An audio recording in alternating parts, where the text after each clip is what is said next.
I got a lot of heat for my take and my breakdown saying that Khalil Rountree has a good shot at winning this fight. Everybody was kind of clowning what I was saying for the most part. And I think Khalil held his own and showed the world how good he truly is. People were kind of getting on the edge of their seats in the arena. And that's what title fights are all about. My title fights, weren't all like that. Yes, I'm right here to lead the dash. Right. The world doesn't know it needs, but I grow disease, planet fuck a name and the fame. Only legacy remains. Remember the name, Aljo, Sterling. It ain't shit, it ain't safe, motherfuckers.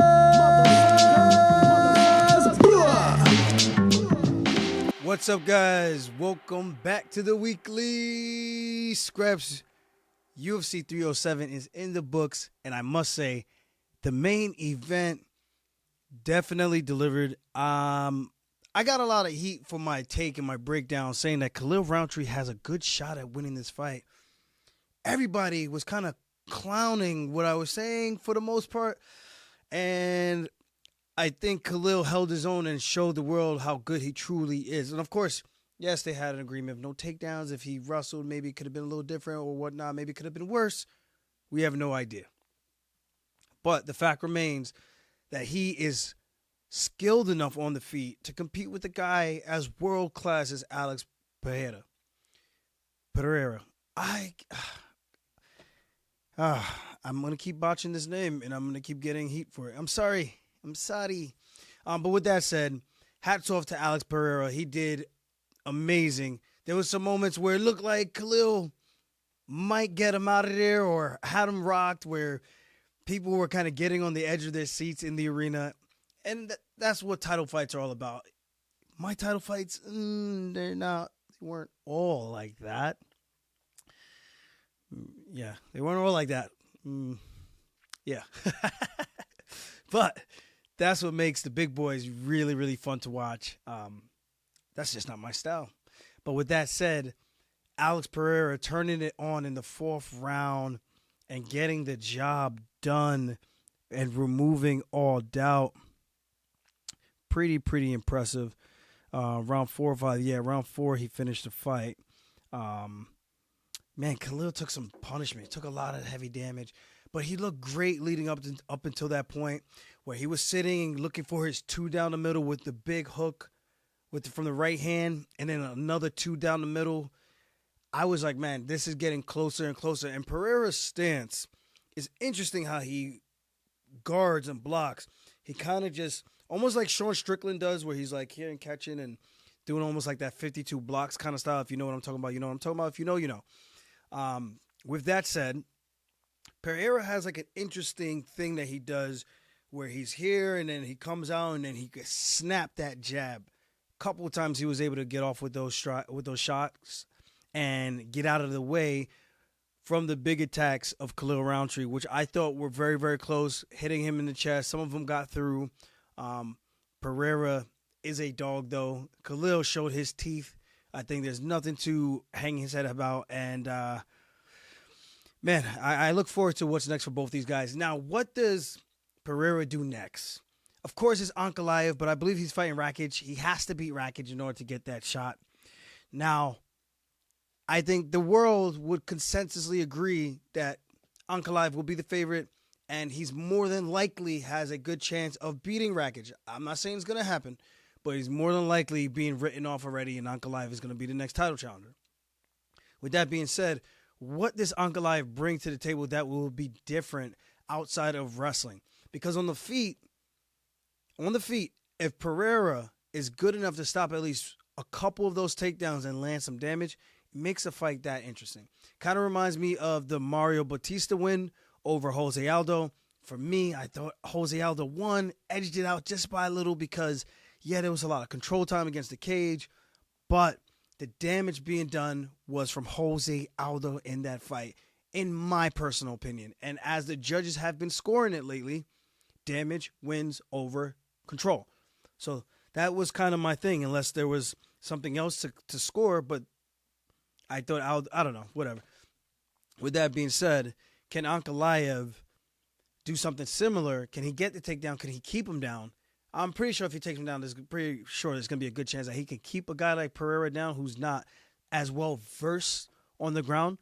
But I'm sure he will be doing a lot of homework, studying for those tests to make sure he can pass with flying colors. But the stand-up department, every single fight starts on the feet. I'm stating the obvious, but I think that's what makes this interesting. Can Pereira keep that distance, land those calf kicks very similar, and very similar but not exactly the same, because Blachowicz was going shin to shin, which is just mean. That's just rude. Who does that? Shin to shin, F you, F my legs. Yeah, I would rather hurt you and not take that much damage. It's not a pissing contest for me. But with that said, can he implement a similar game plan and get off on a good amount of strikes? Because he couldn't take down Blachowicz at will. So, with that being said, it makes it interesting. Ankalaev is well-rounded. I personally think he might be a better striker than he is an overall grappler. He's not like the Islam and the Khabib or Umar or Sharyukin.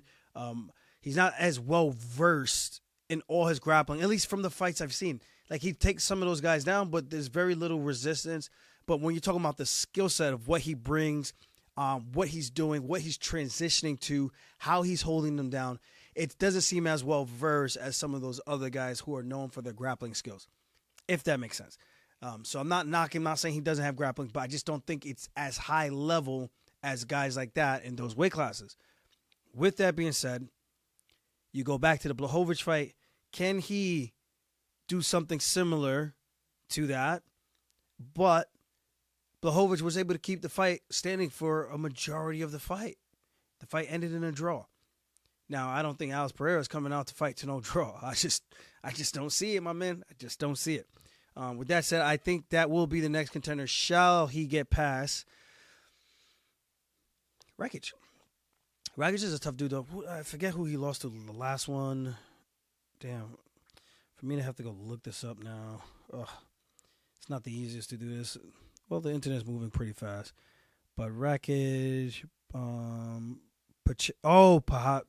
Prochazka. Yes, he beat Rakic. Okay, ground and pound in round 2. That's who it was. Yeah, 205 is interesting, man. There's a lot of interesting stuff happening there. But again, Chama. Hats off to Alex Pereira. Great fight, great defense. Third title defense in like 180 days or something like that, which is absurd, insane, unreal. What is this guy made out of? I saw the clips that people were posting on IG saying he was sick, he had this, his injuries. And that's why I'm saying these title fights, they take a lot out of you. His fights don't go the full rounds, but he's training hard. He's doing 5-round training camps.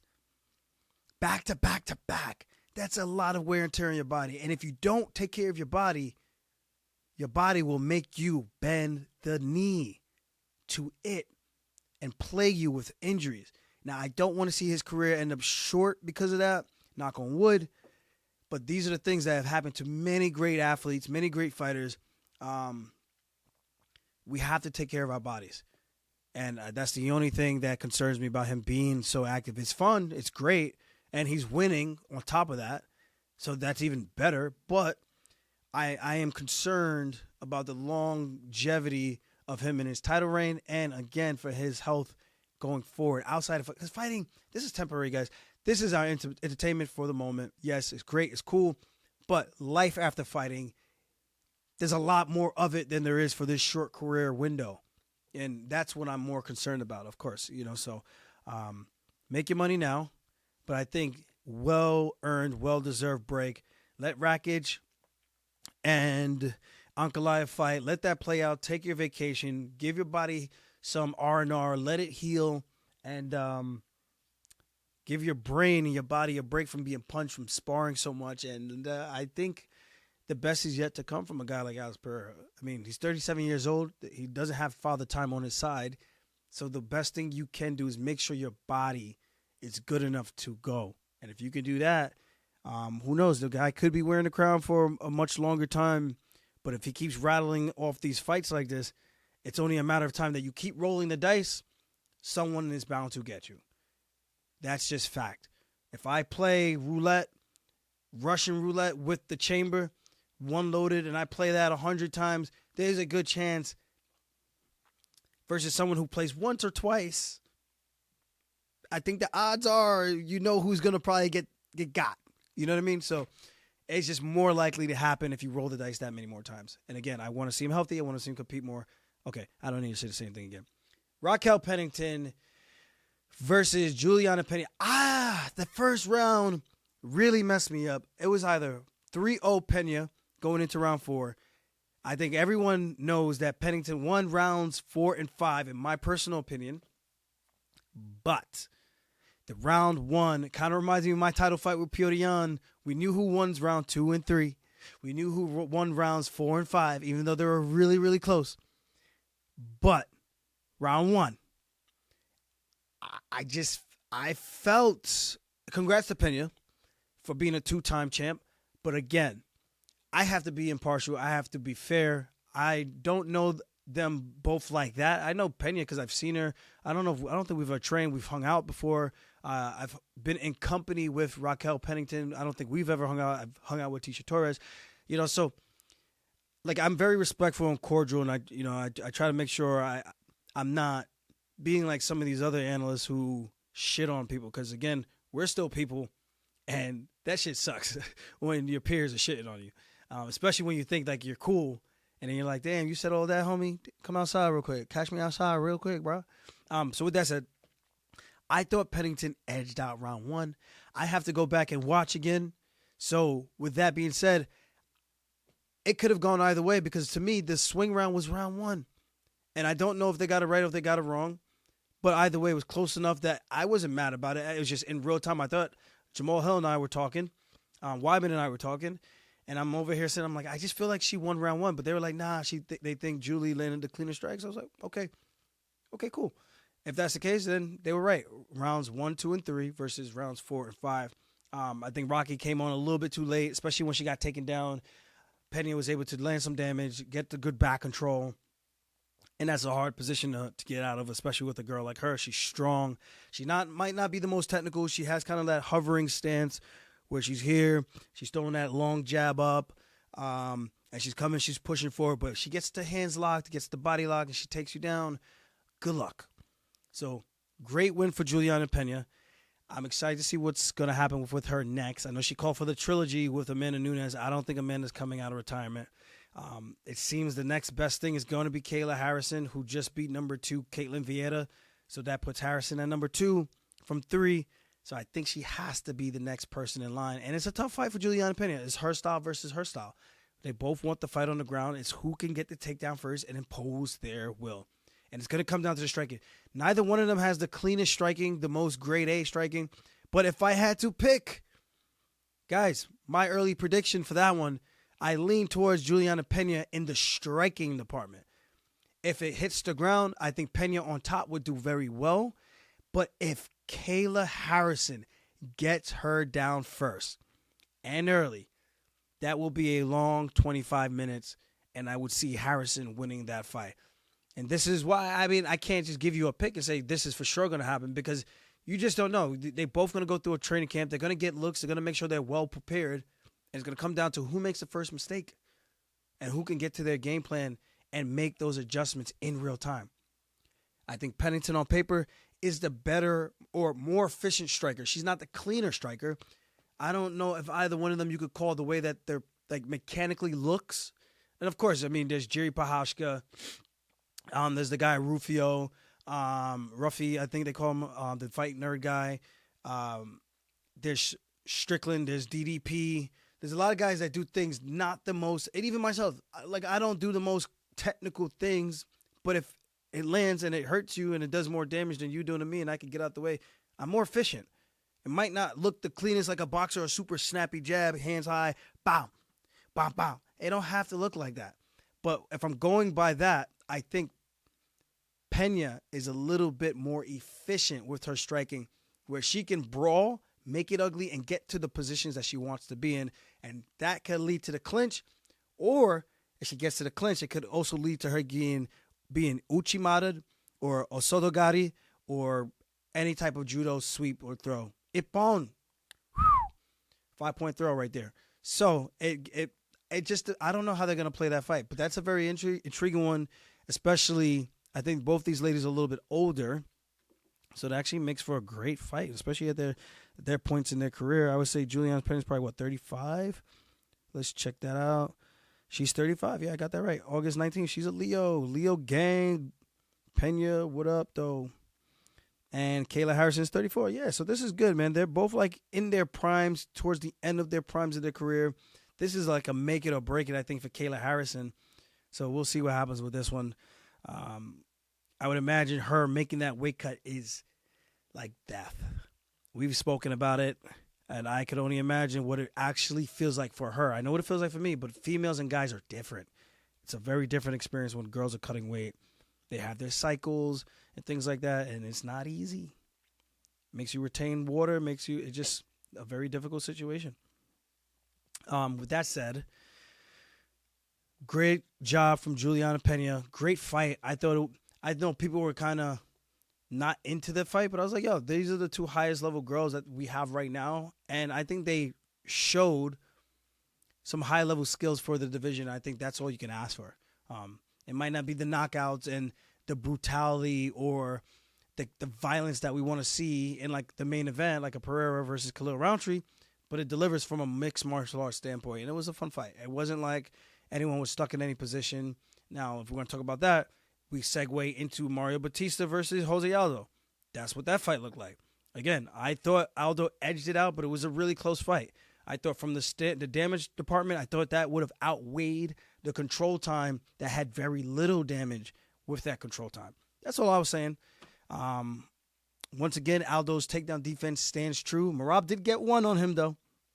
In the last round 3 at the very end, he was able to get one takedown where Aldo's hands touched the mat. And when your hands touch the mat, that's 2. Now in college, that's 3. But yeah. So that was a very good fight. I feel like you have to fight Aldo like that. And my thing about Aldo is he doesn't kick anymore. I've been saying this for how many years now on this podcast. If he were to add back his kicks, I think it would scare the living hell out of a lot of people.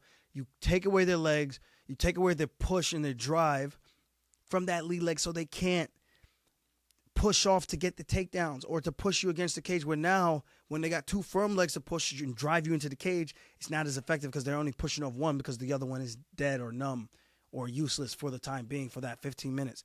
So I don't know. I could be completely wrong there as well, but I beg to think if he adds those kicks back to his repertoire, it changes a lot.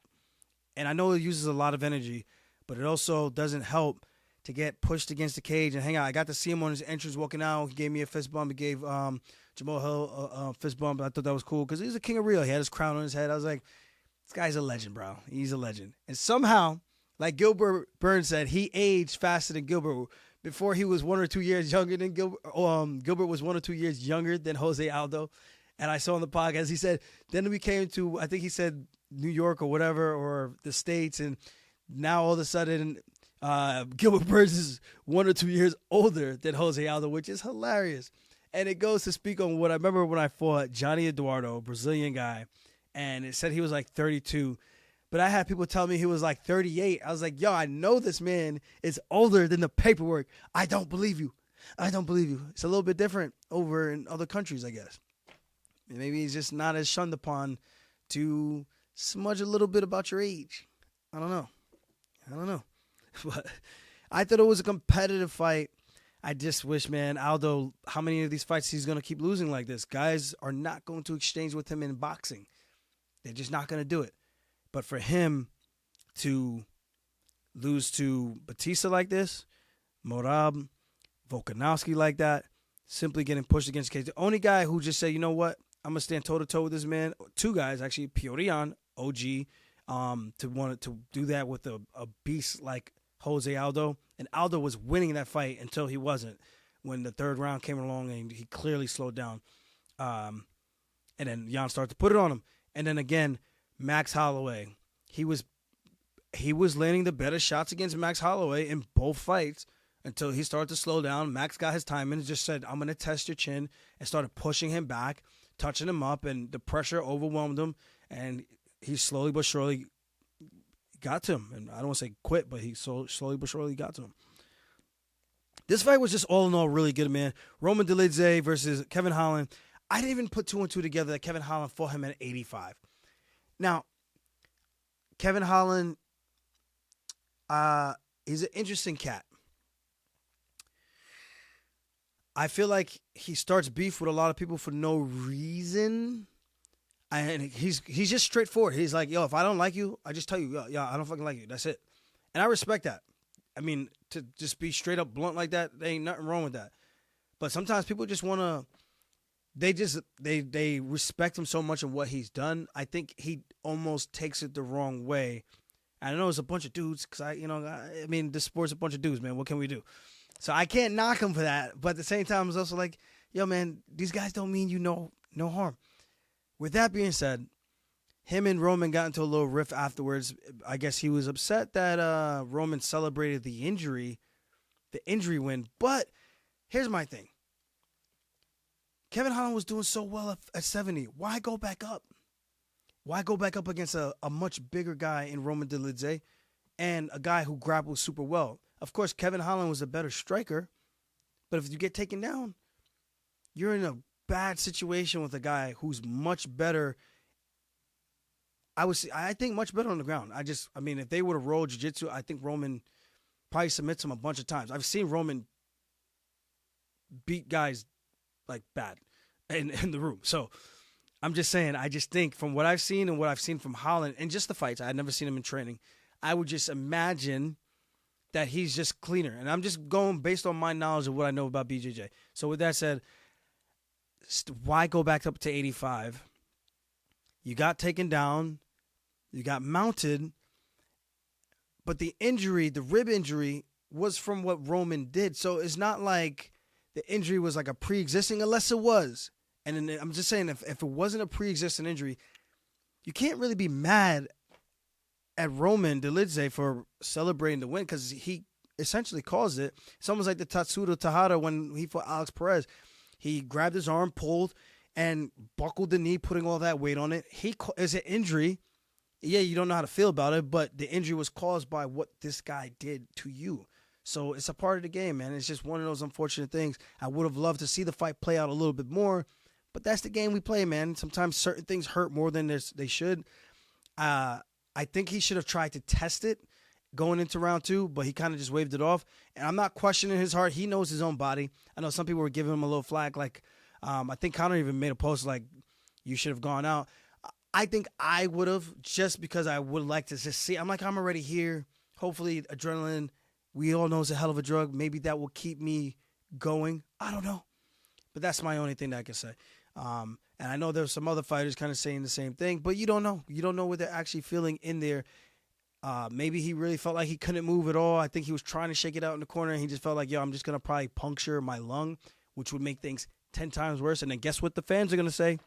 Guess what your friends and your family are going to say? Guess what everyone around you is going to say? What a warrior. Yeah. So much heart to try. Yeah. Now you just fucked up way worse. Yeah, right on, dude. You're the man. No, bro. Now I'm out for possibly a year? Are you... There's no winning in this sport sometimes. There's no winning. It's like damned if you do, damned if you don't.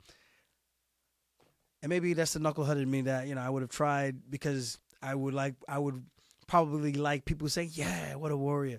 It's even the same thing with this elbow. I was thinking, like, do I just go out there and compete my hardest, and then afterwards, after the fight, like, yeah, show the video. I tore something in my arm, and I couldn't really grapple. And then people are like, yeah, what an warrior. You're just making excuses. There's no winning. There's no winning. So, yeah, it is what it is. But congrats to Roman. I thought he looked very dominant. I mean, what else? As long as the fight went, he did what he was supposed to do. So, can't knock it. I would have liked to see play out a little bit more. But again, Holland should be at 170, man. He's 31 years old. He's 6'3". He's got an 81-inch reach. Why are we burning daylight? He lost this one. He beat Olajaychuk armbar in round 1. Lost to Michael Page. Lost to Jack Maddalena by split. So he's literally right there. Just beat Mike Chiesa. Beat Ponzinibbio. 2 wins back-to-back. Lost to Thompson. Lost to Hamzat. Beat Tim Means. Beat Alex Oliveira. So I don't know. So the way I'm looking at it is like you're going up and down, but you have the sure path to victory and to possibly fight for a world title before your career is all said and done. So, I respect Kevin Holland as a man, as a fighter, I should say, because anyone who steps in there, and I like his style. He's fun to watch. He talks to you during the fight. He makes it entertaining. He brings that factor. He's active. But if I'm going to give career advice, dude, you got to stay at 170. Keep your body in close to weight. I'm not saying cut weight, but it seems from the outside looking in that he can make 70 relatively easy. And for 85, he doesn't even cut anything. So he can make 170 relatively easy. So with that said, stay at 170. The back and forth thing is just hindering him. And he's had close fights for Michael Page and Jack Maddalena. These are guys within the top 10. So you're right there. Why change the whole thing up? My career advice would be go back to where you were the closest to a title shot. And I just think there's more reward for him down there. And stop trying to fight people in the back room, man. That's crazy. Let me not say fight people because I wasn't there. But I heard he was trying to fight people. So that's what I'm saying. He was trying to fight people. So I don't know. With that said, Buckley, woo! Man, took out my guy, Stephen Wonderboy Thompson, man. That was a heartbreaker. I'm good friends with both of these guys. Really good friends with Stephen Wonderboy Thompson. He's like family for me through osmosis, through Chris Weidman. His sister married to Wonderboy's brother. So they're like family, bro. So for me to see that, it was tough. I thought he was fighting relatively well. I don't know who was winning the fight going into the third. I heard Wonderboy was up from the judges' scorecards. You never know. But with that said, Buckley, man, he did his damn thing. And speaking of that, him and Kevin Holland breaking bread at the end. I mean, it wasn't it wasn't legit bread being broken, but the fact that they were talking, Kevin Holland giving him his OG props, let him know he's a vet. He's been around for a long time now. He's getting in that ass, getting wins, cashing out, making a big name for himself. Respect, man. I love that. And you don't always got to make it about race. But guys, yes, I like to see my brothers not tearing each other down because we have so much of that in our own communities, especially when I was growing up. People tearing each other down. So it's nice to see that, one, there's not that many of us anyway. I mean, there's more now, but there's not that many of us. And to see just love being shown versus like the disrespect and, talking about mamas and all this shit. I don't know, man. I just like to see the respect factor, bro. That's all I'm saying. But yeah, that's pretty much it. I thought that was pretty cool. I felt bad for Wonderboy. I really do hope he heals up well. I don't know what he's going to do now. He's a lot older, man. He's Wonderboy, but he's about 40 years old now, man, if I'm not mistaken. Let me see if I could look before we switch gears. But I'm pretty sure he's like 40 years old. Where is he? Stephen Wonderboy Thompson, 41, brother. That was close. Father Time waits for nobody. You know what I mean? What we got? So we got the fight night coming up. So before we get into this, I'm gonna try to get tickets for this because I kind of want to come out and watch one. There's some good names on here that I kind of would like to watch in person. Yes, wow, man, there's a lot of fights on this card. Let me see. Oof. We got 1, 2, 3, 4, 5, 6, 7, 8, 9, 10, 11, 12, 13 fights. It's good. 13 fights on this card. UFC Vegas. Excited about that. Guys, if you haven't, please go check out funkharborrum.shop. Link in the description below. Get yourself a bottle. Tell me what you think. Holidays are coming up. Thanksgiving, Christmas time. And if you're going on vacation, this is a must-have, in my personal opinion. So go check it out.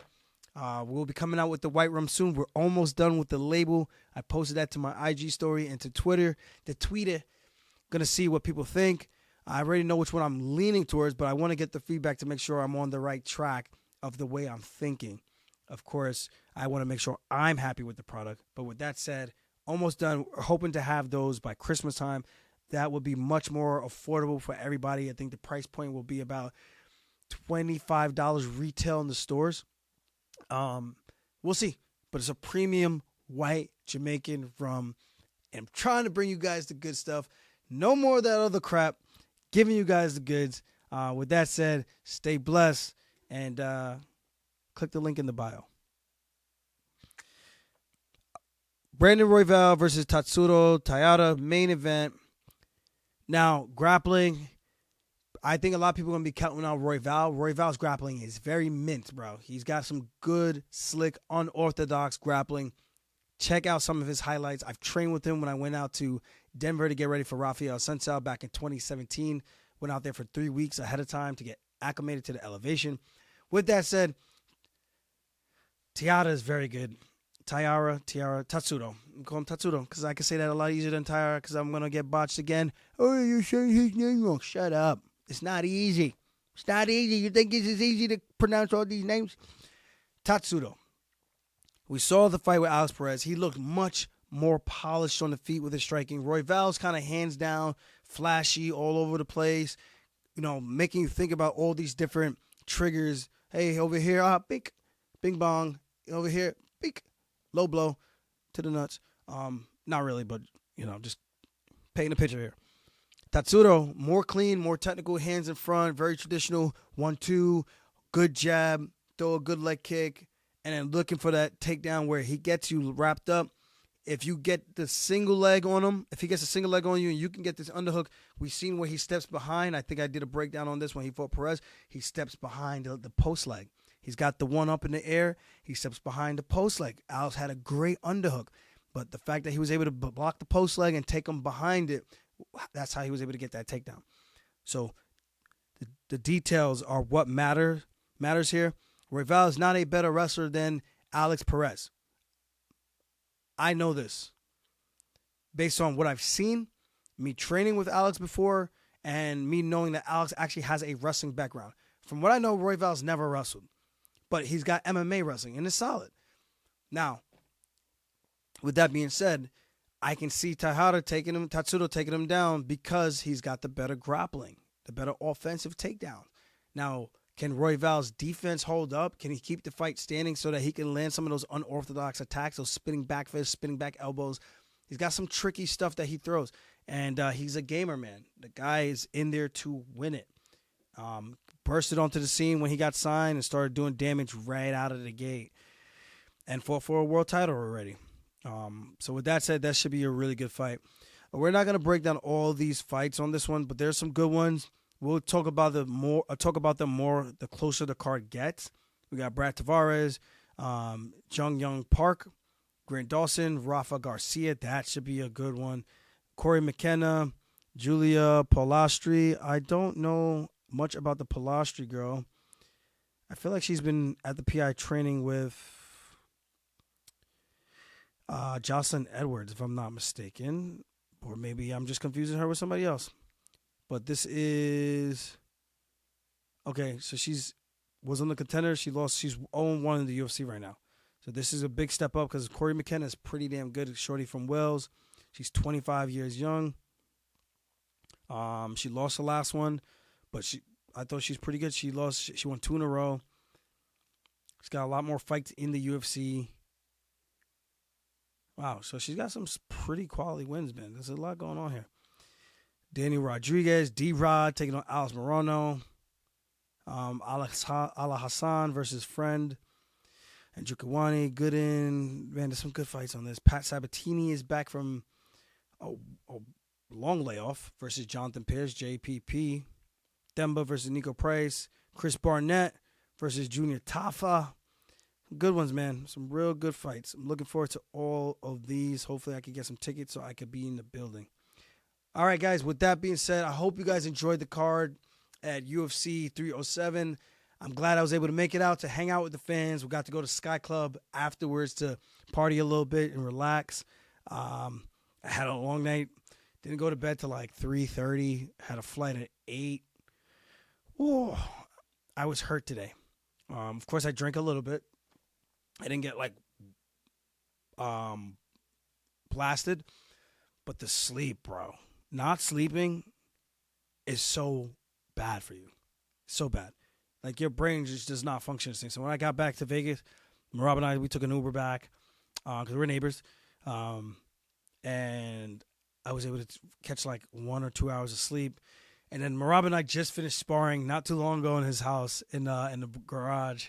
We got 5 rounds in, 1 minute break in between rounds 4 and 5. I told him, I was like, yeah, I need 2 minutes, bro. Instead of 1, I need 2 minutes because I got to catch my breath. I am tired. I just did 4 straight. I'm just now getting myself back into shape after the injury. Like that was the first sparring I've did since the fight, and I trust Marab, even though he has hurt me before in the past.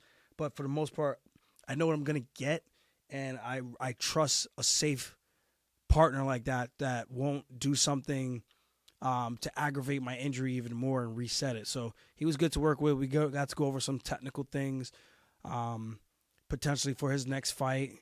And just for overall, some things that I felt he could do a little bit better in the grappling department. Because, again, he's a marauder. When he gets to those positions, he's just a dog. But if he can add some of these little things that I do, and I can take some of the things that he does, it just makes for the perfect yin-yang of a style. So with that being said, I'm very much looking forward to his next fight, whenever that's going to be, possibly March or April. We'll see. The champ deserves some time off, and we had some good rounds, man. That was it. Some real good stuff. Got to work some of my taekwondo push kicks and things like that, side kicks, and that was really fun and interesting to see how can I time this with the pressure of Marab when he's looking for a takedown, because my fight with Mosar is going to be very similar. He's going to be pressuring, looking for the takedowns, I would imagine. It'll be interesting to see who shoots first, though. I don't know. Now, as of yesterday, we were 9 weeks away. So we are under 9 weeks now. Let the countdown begin for UFC 310. If you guys haven't, get your tickets. I will be here in Vegas, fighting, competing. Utah, I'm sorry I didn't get to compete for you guys, but I'm glad I got to make it out. But I'll see you guys in Vegas. There's a short flight over if you want to come out from Utah to Vegas. And all my friends and family, hope to see you guys out there. Always love, always appreciate the support. And thank you guys for tuning in. I'll see you guys next time. Peace.